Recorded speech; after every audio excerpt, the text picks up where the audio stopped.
Praise the lord. యేసు రక్తమే జయము. మన రక్షకుడు మన విమోచకుడైన యేసుక్రీస్తు పరిశుద్ధ నామములో అందరికీ వందనాలు.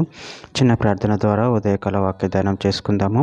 పరిశుద్ధుడ మహాగణుడైన దేవ యేసయ్య, సర్వాధికారినైనా మీకే వేలాది వందనములు, కృతజ్ఞతాస్తుతి స్తోత్రం చెల్లించుకుంటున్న దేవ ఉదయకాలం ప్రభు వాక్య భాగం ధ్యానిస్తుండగా వాక్య భాగం అర్థమవునట్లు సహాయం చేసి మీకు కృపలో బలపరిచి మీకు మాదిరిగా మమ్మల్ని నడిపించమని ఈ చిన్న ప్రార్థన ప్రభువుకు యేసుక్రీస్తు అతి పరిశుద్ధ నామములో అడిగి వేడుకుంటున్నాను తండ్రి. Amen amen. రోమిలికి రాసిన పత్రిక 8వ అధ్యాయం 23వ వచనము. అంతేకాదు ఆత్మ యొక్క ప్రథమ ఫలములు నిందిన మనము కూడా దత్తపుత్రత్వం కొరకు అనగా మన దేహము యొక్క విమోచనము కొరకు కనిపెట్టుచు మనలో మనము మూలుగుచున్నాము. ఆమె దేవుడి వాక్య భాగం దీవించును గాక.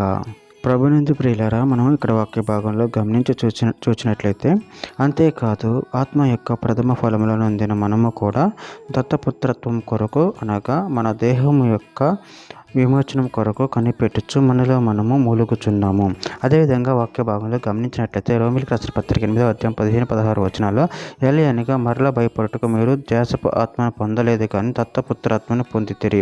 ఆ ఆత్మ కలిగిన వారమే మనం అబ్బా తండ్రి అని మరిపెట్టుచున్నాము. మనము దేవుని పిల్లలమని ఆత్మ తాని మన ఆత్మతో కూడా సాక్ష్యమిచ్చుచున్నాడు.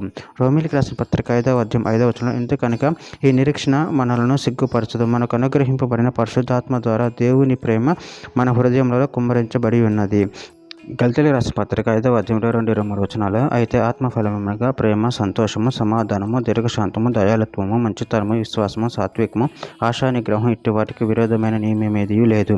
ఎఫెసీయులకు రాసిన పత్రిక 1వ అధ్యాయం 14వ వచనం, దేవుని మహిమకు కీర్తి కలుగుటక ఆయన సంపాదించుకున్న ప్రజలకు విమోచనము కలుగు నిమిత్తము ఈ ఆత్మ మన స్వాస్థ్యమునకు సంచకరువుగా ఉన్నాడు. ఎఫెసీయులకు రాసిన పత్రిక 5వ అధ్యాయం 9వ వచనంలో, వెలుగు ఫలము సమస్త విధములైన మంచితనము, నీతి, సత్యమును వాటిలో కనబడుచున్నది. ఫిలిప్పీయులకు రాసిన పత్రిక 3వ అధ్యాయం 20-21 వచనంలో, మన పౌరస్థితి పరలోకమందున్నది, అక్కడ నుండి ప్రభువైన యేసుక్రీస్తు అను రక్షక నిమిత్తం కనిపెట్టుకొని ఉన్నాము. సమస్తమును తనకు లోపరచుకొనజాలిన శక్తిని బట్టి ఆయన మన దీన శరీరమును తన మహిమగల శరీరముకు సమరూపము గలదానిగా మార్చును. చివరిగా ఒక మాట, తీతుకు రాసిన పత్రిక 2వ అధ్యాయం 13వ వచనం, అనగా మహాదేవుడును మన రక్షకుడైన యేసుక్రీస్తు మహిమ యొక్క ప్రత్యక్షత కొరకు ఎదురు చూచుచు ఈ లోకంలో స్వస్థ బుద్ధితోనూ నీతితోనూ భక్తితోనూ బ్రతుకుచుండవలను మనకు బోధించుచున్నది. ఆమె దేవుడి వాక్య భాగం దీవించిన కక్క చిన్న ప్రార్థన చేసుకుందాము. పరిశుద్ధుడ మహాగణుడు దేవ, మీరు ఇచ్చిన వాక్యదాన్ని బట్టి ప్రభు కృతజ్ఞతలు చెల్లించుకుంటూ మీ ప్రేమ కృపలో మమ్మల్ని నిరంతరం కాచి కాబట్టి నీకు మహిమార్థమే మమ్మల్ని ఆడుకోమని మీ చిత్తంలో మా జీవితంలో జరిగించమని చిన్న ప్రార్థన చేసి మమ్మల్ని అడిగి పెట్టుకుంటున్నాను తండ్రి. Amen amen.